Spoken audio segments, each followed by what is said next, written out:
And here we are. We're live on the show floor. Hey, it's great to be Siân here. John. Hi. It's amazing to see you. Good to see you. Yeah. Glad you made it across the pond safely. Yes. Hopefully, I'll make it back. Hopefully, make it back home Yes. safely as well. You will. Yes. It might take you a few minutes. Yes. But hopefully, it's a nice, long, single stretch home. Thank you for joining us here, and thanks everybody for joining us on location. I'm Sean Martin, host of the Redefining Cybersecurity podcast, and we are at RSA Conference. And I am joined by Siân John, who I mentioned, from NCC Group. And we're going to talk about a new report that he just put out and some of the findings and how that's going to impact organizations, not just in the UK, but abroad, right? All over the world. So before we get into that, though, a few words from you about what your role is at NCC Group and some of the things you're working on. So I'm the Chief Technology Officer at NCC Group, so we're a global cybersecurity services company, very big in North America, UK, Europe and Asia Pacific, headquartered out of Manchester in the UK. My role as the Chief Technology Officer is to really lead insights, intelligence and innovation for companies. So the threat intelligence team work for me, we have a research function and then a function that helps and works with our capability leaders on evolving our offerings. So I've been here this week looking at what technology providers there might be that we can work with to help our customers, really. Yeah, technology, such a broad thing. And before we get to the point, I want to talk to you briefly about kind of your role and perhaps connections with other technologists. Because you're able to have conversations from an innovation and a capabilities perspective that many can't, I'd say. Yeah. So how does your role help you connect with some of your customers in a way that can help them? Well, it's really then being able to sit there and obviously having been around in the industry for a long time, understanding the challenges they face. And I've been at technology companies for most of the last 20 years, so it was always, how can my technology help you? Right. And now it's like, actually, we have some very smart people that can come in and help you to do things we do, helping people to build what they're trying to do, consulting and implementation, doing some technical assurance and some testing with some of the best testers in the world, incident response, and then managed services. So having that background of having worked in technology and then knowing where the service gap is allows me to have that conversation with customers around, where are your challenges, what are your pain points, and actually the things that we have and the people that we have that can maybe come and help you to get to where you need to. Right. And this year's theme at the conference is the art of possible. Are you seeing some cool things happening? There are some cool things. So I was saying I'm probably getting a little bit old and jaded where you sort of go, well, there's a lot of variance on the theme and seeing things. Now, as expected, there's a lot of AI here. Yeah. And I used to think, well, AI is a differentiator. I think it's expected that you're going to have AI now. I did find a company, and I forgot the name, I just was up in the early stage expo. I was like, the killer use case for AI is to actually help to find sensitive data, because we're really bad at classifying it, aren't we? We're really good at finding it. And classification isn't natural to most people. So if anyone had that, and I found a company up in the startup space that does it, so I was like, whoa. There you go. So they're the ones to follow up. It'd be really great for them if I could remember their name off the top of my head, but they are a really interesting company. That'd be great. Yeah. So hopefully people go to the sandbox and check it out. But we're here to talk about the great work that you and your team do. Yeah. And so you've done some research, pulled a report together, it's the inaugural report. So give us some background on how all that came together this year. So we have a really strong government affairs team that work with policymakers around the world, particularly in the UK and the US and Europe. Basically talking to them about what the regulations are, evolving policy, evolving governance and control from a public sector perspective of the industry. And it's been a lot of regulation, a lot of change happening over the last few years. So we put together this Digital Dawn report where we really went out and did a combination of some quantitative surveys and some quality chatting with surveys, just to get a feel for what is the pressure that's creating so much regulation at the moment, and where might people be, and therefore what does that mean for us as an industry and for people that are trying to use technology and how they need to deal with it. So what were some of the highlights from this year? So one of the things that's really interesting that came through, and you probably see it in certain parts, well, I know in the UK we've got the online harms bill, which is very much being driven by the parents of children that were affected by social media Yeah, either suicide sites or bullying or elements like that.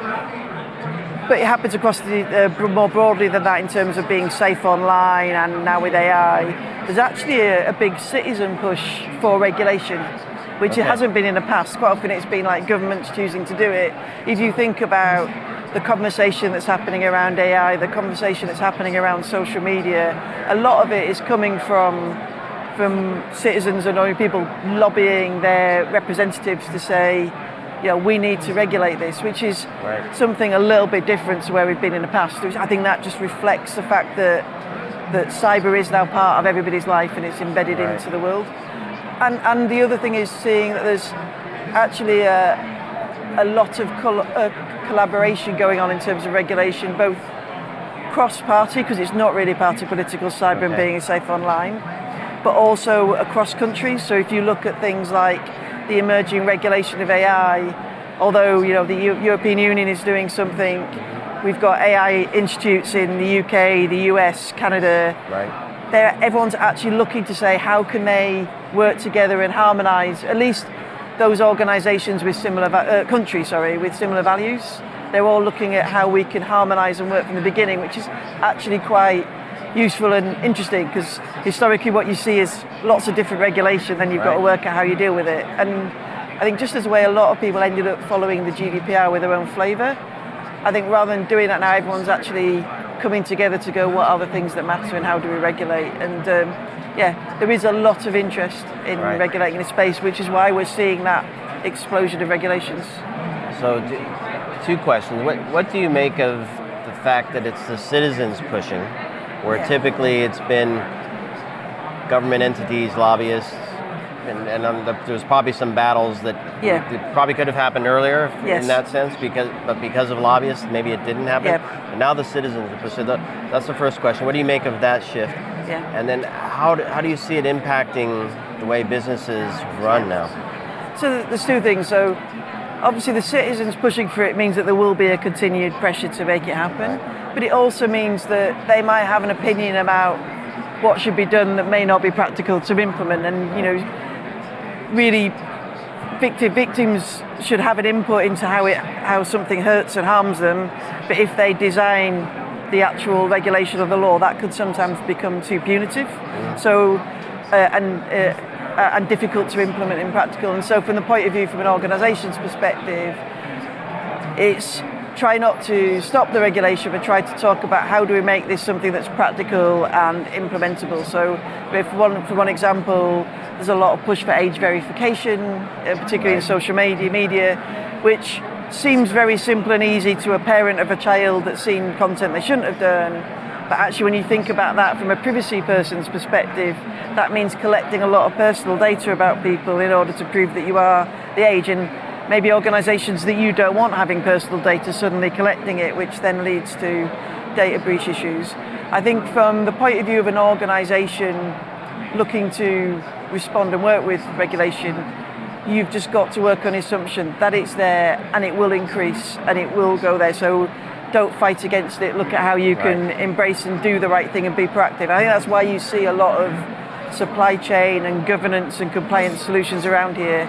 And it's really how do you make that easy to do, as automated as possible and as responsive as possible. Now, do you see it? So clearly when we're talking about harm in children, and as soon as you connect it to social media, a lot of companies might say, we're not social media.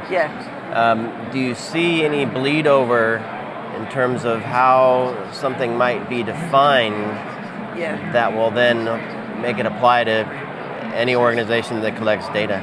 I mean, some of the things with age verification, there's a danger there. I think where more for most organisations, it probably gets into the world of AI and machine learning and the fact that there will be a lot of regulation on things like that. So the social media is a very specific one, but there is now then that, if you're selling items on an internet presence to people, maybe you can expect that there might be more scrutiny of that and regulation of that. Just as happened with the GDPR, it might be applied in one use case, it grew, so you have to be prepared for that.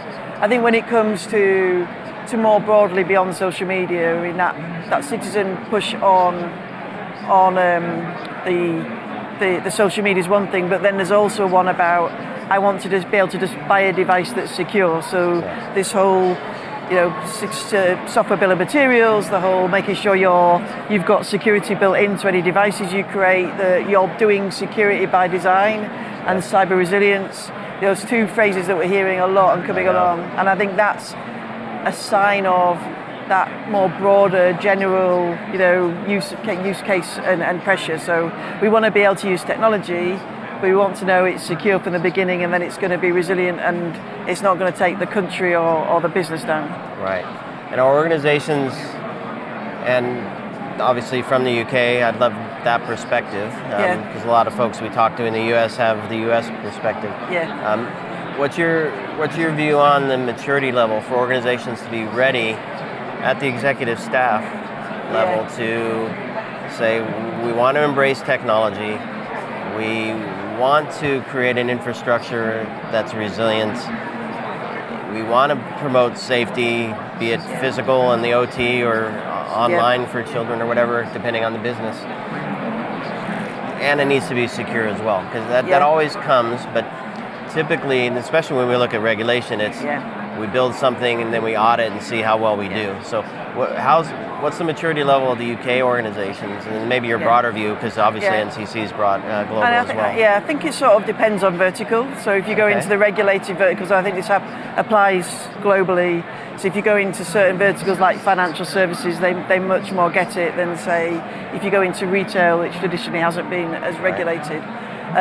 There are some organisations that are really good examples of doing it, but I think still the majority aren't. I think it's only 30% of boards actually have people that are cyber and willing to talk about cyber at that board level. And I think that's particularly in the UK, but I think you can look across the globe, that'll be reflected. I mean, UK's probably one of the more mature countries because they've had quite a mature cyber strategy. They've been trying to push boards to care about security, just as has been happening in the US.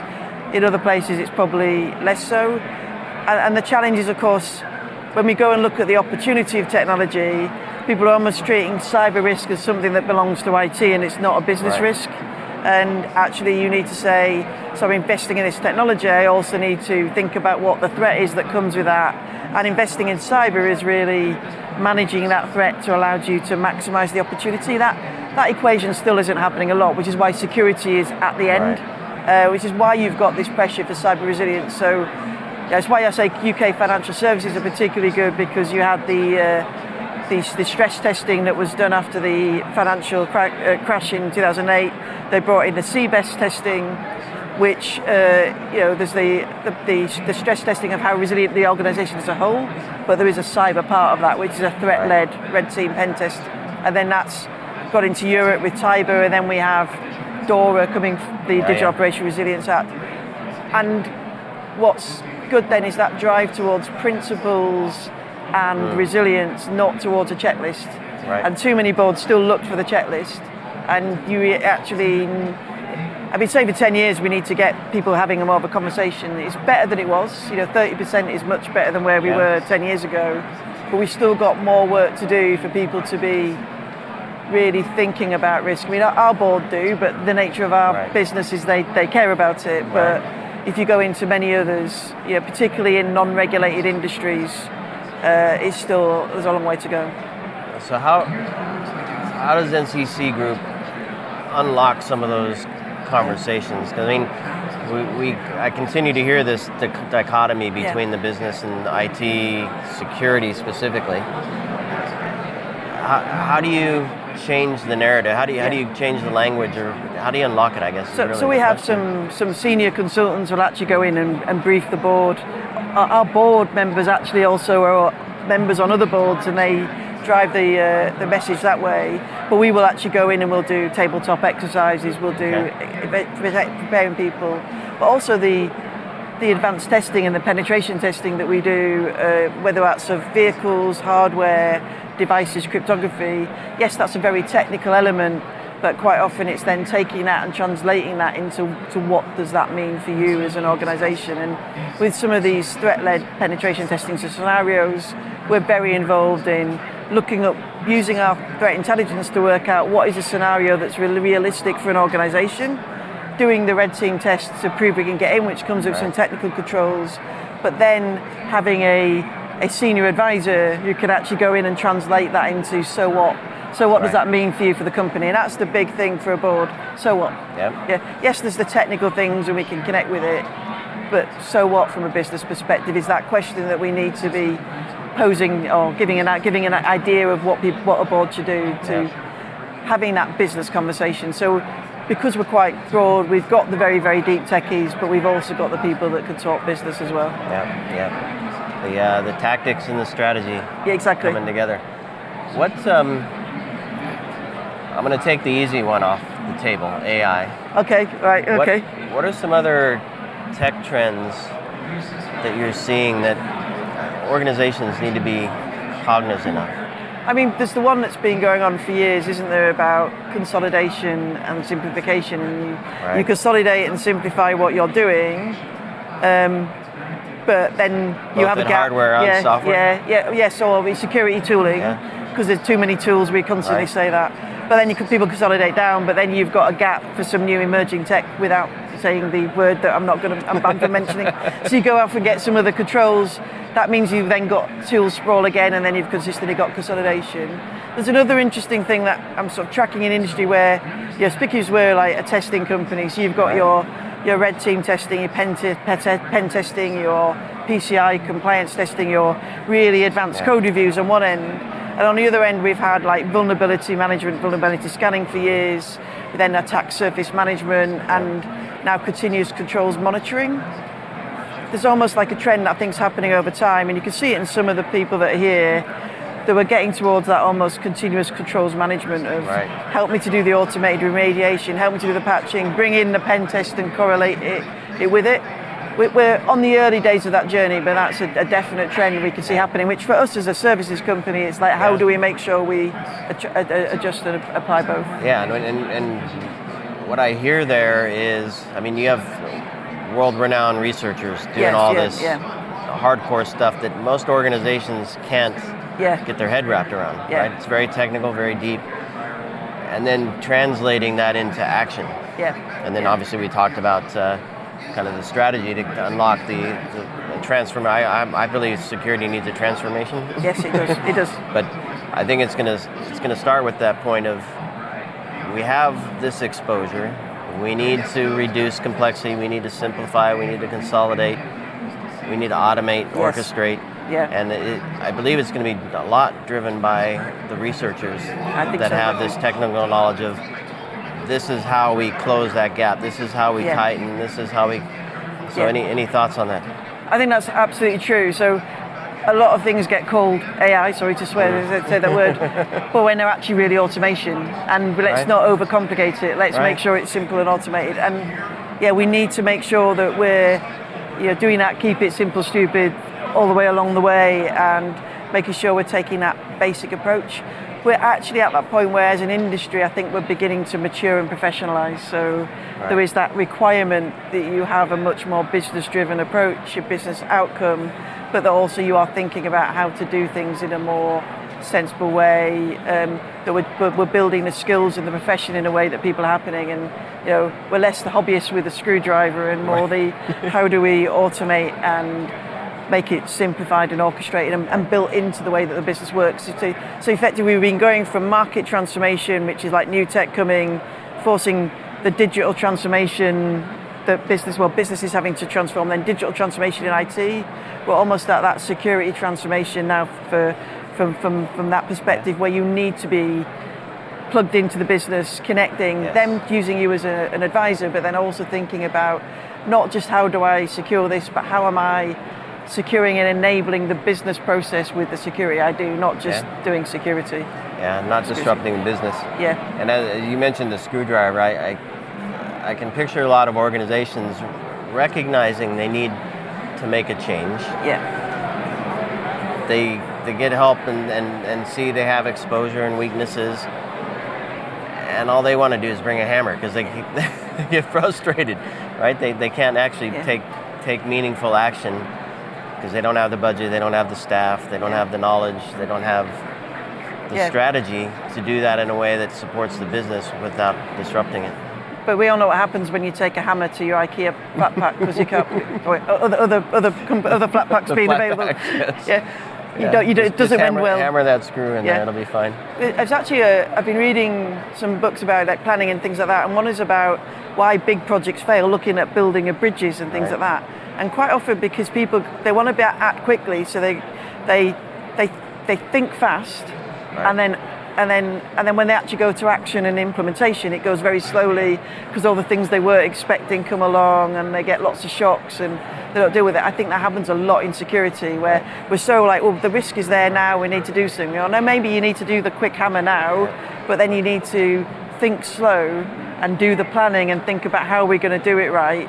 How many IT projects can we point to where they went too quickly to implementation and it ended up being a big mess? So obviously the UK, the post office being one of those, that's the worst example, I think.